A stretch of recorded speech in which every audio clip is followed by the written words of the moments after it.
We're noon almost. Jonathan, happy to be here. And I'll just a short introduction, and then I think we'll spend more of the time with the Q&A. I listened in to what General Avivi spoke about, and I think there's a lot of overlap between his assessment of the situation and mine, and also those at FDD, the Foundation for Defense of Democracies. The way we analyze the situation. I'd point out a few other things that I think we should be mindful of in this situation. I know that, or someone asked one of the staff if I'm for or against this deal. I am for returning hostages. I've been saying that very consistently over the last 15 months. I think that this any deal, specifically what we now have on the table, which is essentially what has been on the table since May, as Avivi said, that's also what I know. This deal is probably the best chance we will get at getting Israelis home. And I think that is a moral, national imperative of the State of Israel to do that. I think we should have done it a long time ago. We should have brought about the conditions to facilitate it. While this deal, I think, carries many risks and threats, short and long term, I nevertheless believe that the moral obligation of the state and the military to bring back its civilians and soldiers trumps all that, and we should take this and then continue to creatively forge a way forward from a strategic point of view. The things that concern me are a few. One is that we know that ceasefires have a tendency of turning from temporary to less temporary and more permanent. Everything in life is temporary, obviously, but less short-term and becoming mid and long-term and becoming established situations. That would be a very bad scenario for Israel, for Israeli security, and it would be, I think, horrible for Gazans because that would leave them in an interim situation where, on one hand, Hamas continues to govern and Hamas is still in control, but Hamas is too weak to actually do anything useful for Gaza. There won't be any reconstruction and there won't be any real alleviation of the situation in Gaza, while there will still be continued low-level fighting, and Hamas will focus its assets on rebuilding its capabilities. And if I zoom out for a second and look at the international, the broader strokes, as I assess them, American foreign policy, Saudi Arabia, and and Iran and regional pieces, in my assessment, the incoming American administration will probably tell Israel, listen, this little issue you have here with Gaza, we don't want you to pursue it. We don't want you to go back to fighting and really to pursue your strategic goals of destroying Hamas and ridding the Gaza Strip of Hamas, because we have bigger fish to fry and we are going to focus on Saudi Arabia, on things that are big enough for global accreditation and ceremonies, and Gaza isn't one of them. And again, I reference what Avivi said, Gaza is a very long-term issue. It's a situation that I think will take us, if we are strategic, and if we have excellent leadership, and if we are focused in our efforts, it'll take us more than a generation to really change the situation in Gaza. That's the time frame that I think is relevant. Where we are now, just a milestone, and the positive milestone may be that we will see the return of Israeli hostages home. That's it. I don't read more into it. I think it is a deal that we should be doing, but it is something that needs to be very compartmentalized and specific in how we get into it, and then what happens after the ceasefire, after the days go by, and after the terms are met. So something that concerns me is that there will be pressure on Israel to turn this bad strategic situation into a more permanent one, and that would be bad for Israel, it would be bad for the regions, it would be very bad for Gazans, and I hope that isn't the case. I think that the bigger regional pieces, when we look forward the coming months and perhaps beyond, will be the direct path of confrontation between Israel and the Islamic Republic of Iran. I think it is inevitable. The events that were set in motion on October 7, and afterwards Hezbollah, the Houthis, Syria, and the two Iranian attacks on Israel, Israeli retaliations and assassinations, etc., all of that has happened has changed the strategic balance in the Middle East, and Israel and Iran are now on a direct path of confrontation, and I think it's a matter of time before that escalates and goes beyond what we've seen in the last months. I don't think that Israel has any other real options if it wants to protect itself and really change the strategic situation.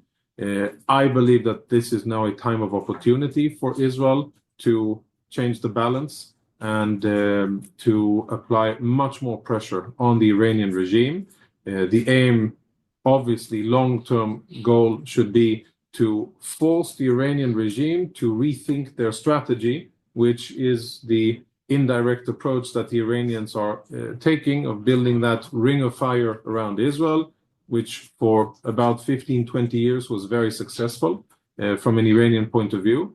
And what Israel should be doing is forcing, by various means, diplomatic, economic, military, cyber, social, inside Iran, across the field, to force the Iranian regime to recalibrate their strategy and to, at the minimum, stop funding terrorist organizations and fueling unrest and violence in Israel. So I think this will be a key point of the coming months and years, and another will be the willingness and I think the opportunity to expand normalization and peace in the Middle East, specifically with Saudi Arabia, but not only. Great opportunities. When I look at it from the other side of the hill, I always try to think how the other side of the hill, or the people on the other side of the hill, are thinking and what their tactics and strategies and interests are. I believe that from a strategic point of view, Saudi Arabia is very limited in its ability to explore its long-term strategic goals without American security assurances and stability in the Middle East and a stable economic and military situation. All of their future plans rely on this, and they have made tremendous investments. I'm sure many of you have traveled to Saudi, if they haven't brought you already, to show you their plans and the infrastructure and cities and cyber initiatives and computing initiatives and infrastructure. Then I'm sure you will so in the future. None of that will happen if the Houthis continue to exist and fire at Saudi and Israel, and if Iran is a persistent military threat. And therefore, these two parts, Iran and the regional normalization, I think will be the big things moving forward. And unfortunately, the way I read it, the issue of Gaza might be cast aside, or Israel might be told that you cannot pursue your strategic goals and you cannot continue high-intensity fighting against Hamas to really dismantle Hamas. And that can be very, very negative, and that's something that I'm concerned with. I would also say about reasons for doing this now. I look back at the last week and the visit on Saturday by Emissary Witkoff, I think, was super important. The decision to send the Israeli delegation, I think, was a direct derivative and looks like a show of sincerity by Israel in order to get activity going. Not entirely sure that it is that there's reciprocity on the Hamas side. I sense that the Qataris and the Egyptians feel the pressure and understand the importance of not being in the wrong side of the book of incoming President Trump. Nobody wants to do that, especially on the first day. And since he's been so persistent in repeating in many opportunities and across media platforms that he is serious without really putting into detail what hell to pay or all hell will break loose, what that means and for whom. But I think most relevant players don't want to find out what it would mean for them, and therefore there's been lots of activity. But to be frank, we still do not have the final word from Hamas, and unfortunately we're all waiting for the final word from Hamas, where they will officially say, yes, we agree to this deal. What I think will happen, and this is the more dangerous part for me to assess, but I will do it anyhow, despite being recorded. What I think is going to happen is that Hamas will take this deal. They will probably bet on my fears becoming reality, that the Gaza issue will be second or third importance, which will allow them enough time and resources to stay in power and alleviate pressure from them. I think that all of the more difficult topics, the most difficult topics of contention between Israel and Hamas will be second and third stage, and that somewhere along the line between second and third, the ceasefire will be violated by Hamas, and that we will find ourselves back into fighting. Talia spoke about my experiences in the first deal, and that was basically what happened. We had a good framework. There were still more than 10 Israeli hostages that were supposed to be released, and Hamas, for its own reasons, decided to actually no, we're stopping it here, and went back to fighting, violated the agreement. Probably then, based on the calculation that there would be enough international pressure brought upon Israel to force Israel to stop fighting before it achieved its goals. Even though I used to speak on behalf of the IDF, I'll say something now that I think is should be out in the open. 15 months have gone by, and more than 15 months, and during these 15 months, Israel has accomplished some of the most extraordinary achievements, military achievements across the Middle East, things that other militaries, I think, are analyzing and will study and learn.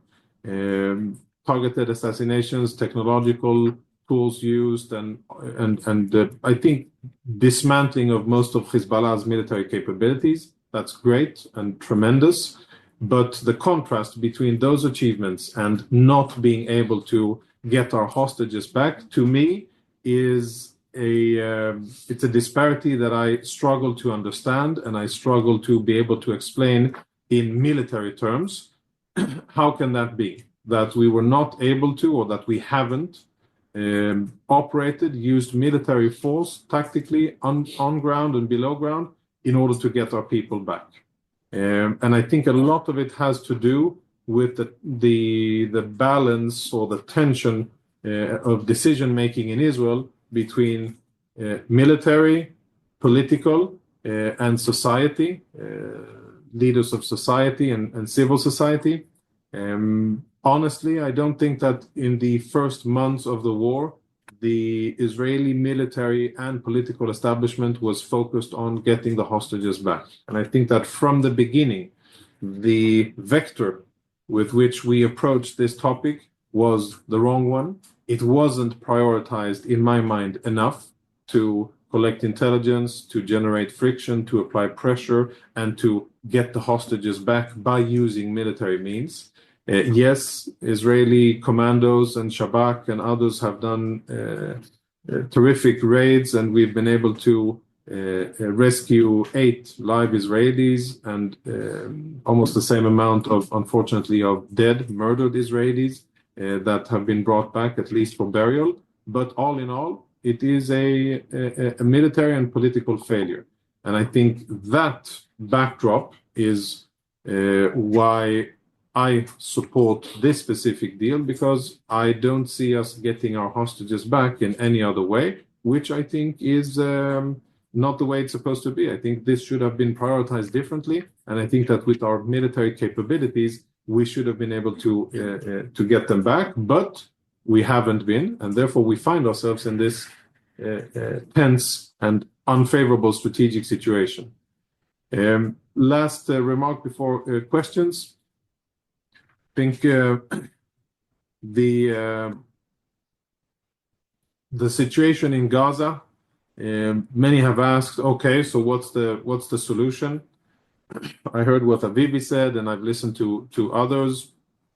I think there's merit in trying to generate local leadership in Gaza. Realistically, I think it would be an incredibly complex endeavor. And even though my personal interests as a father of 4 kids, the oldest one 18, are in direct confrontation with this, I'd say that I think that what we're going to see, and what I think is the least worst solution going ahead, is Israel taking control over the Gaza Strip militarily and administering it in order to seriously get rid of Hamas and to detach Hamas from its center of gravity and power, which, yes, is the distribution of food and the access to funds and assets in the Gaza Strip. As long as Israel doesn't do that, and as long as Israel doesn't force UNRWA out of the Gaza Strip, then we are just kicking the can down the road, and we are perpetuating the suffering we will be perpetuating the suffering in the Gaza Strip for Gazans, but more importantly for Israelis, because we will see another round of fighting, and the state of war will continue unless we do. So out of all of the fronts where Israel has been fighting, there's lots of positives. And when I look at Syria, I can see a glimmer of hope in terms of what we may be able to achieve we as in world, for the benefit of the Syrian people, regional stability, reconciliation. I think that there's reasons to be optimistic about Lebanon and Jordan. I mean, the fact that the Iranians have not been able to overthrow Jordan, and that the kingdom is still intact despite tremendous activity by Hamas and the Iranians to unseat the Hashemite kingdom, that's a miracle in itself.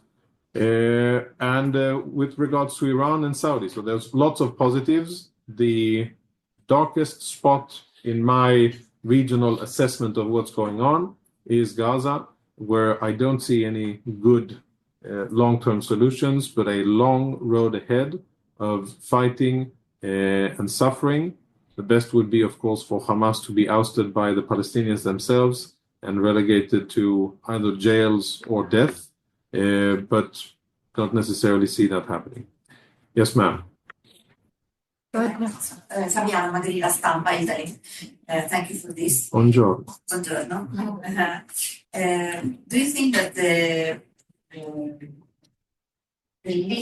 the missing list of the hostages by Hamas and Jihad is true, or is just a tool for negotiating?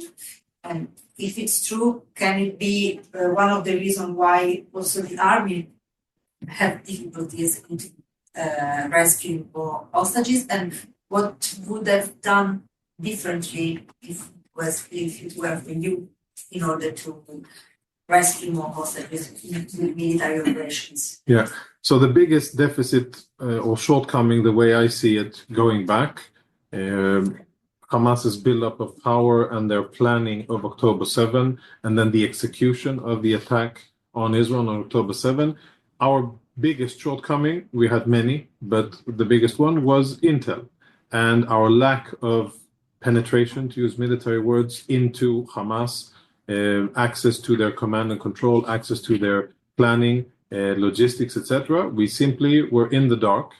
And as the war has gone by, we can see from the results on the ground that Israel is still lacking in terms of combat intelligence of Hamas.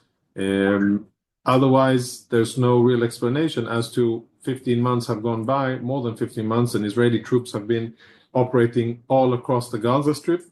And we still haven't been able to locate our hostages. So the way I read it, Hamas prepared this very well. Their infrastructure, the tunnels, safe houses, but specifically tunnels and bunkers, provided them with the locations that they needed in order to obscure. And the biggest shortcoming is intel.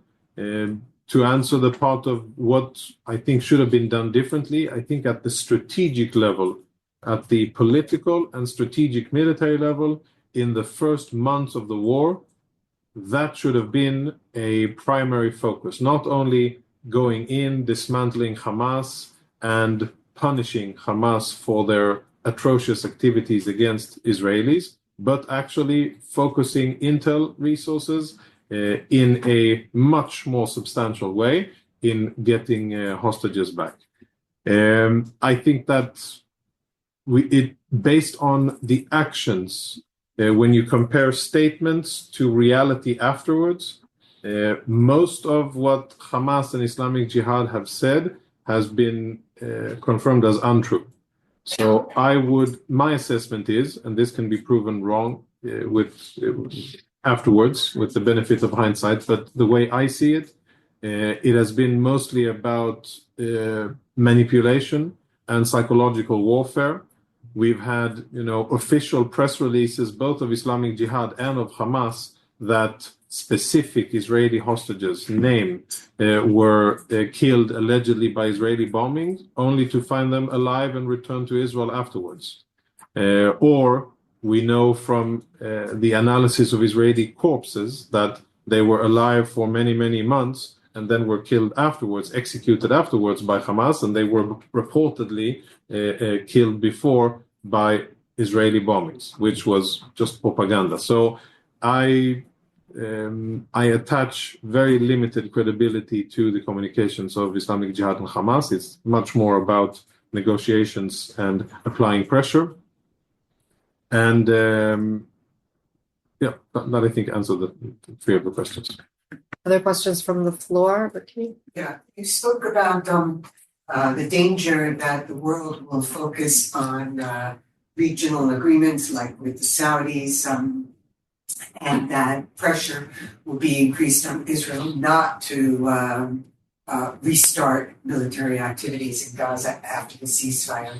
But they're saying that in terms of rebuilding Gaza, that money and effort will have to be funded by the Gulf nations, who will insist that Hamas not be in control anymore. So you don't see that maybe that could in fact serve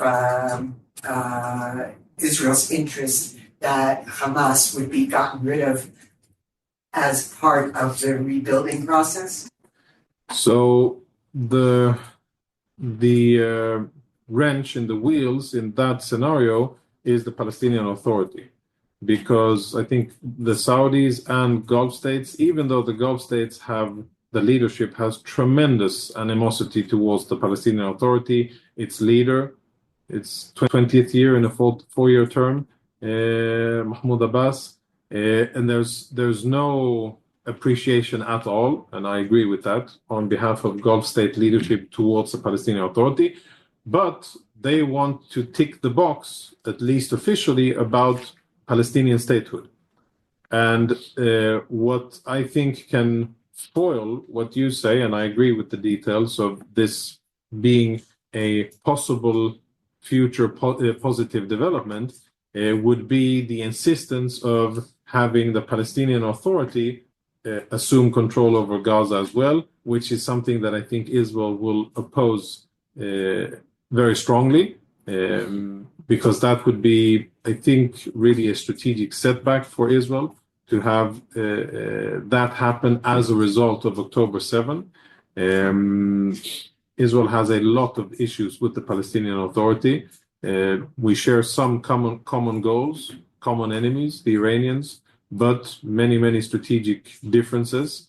And as long as the Palestinian Authority remains committed to or refuses to acknowledge our right to exist here, and this being our homeland, and that Israel is here to stay, and that they're willing to end the conflict, I don't think that Israel will be likely to allow the Palestinian Authority this very substantial prize and bonus of getting control over the Gaza Strip. I don't think it would be good for Gazans either. The Palestinian Authority, if anything, has proven to be extremely corrupt, incapable of managing the area A and B under its control, not liked by, to say the least, by its own population, and from an Israeli point of view, most importantly, not really interested in ending the conflict. They've had 4 opportunities to agree to an Israeli, American, or Israeli offer, and they've said no 4 times. And all of those offers were very generous, relatively speaking, in terms of land and rights, etc. I don't think that the Palestinians will get those kind of offers from Israel again in the future.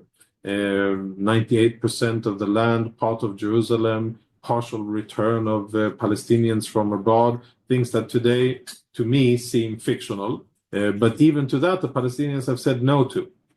So the issue here is, in my mind, how can Gaza be rebuilt, and how can the Gaza issue be leveraged as a positive part of regional normalization and peace.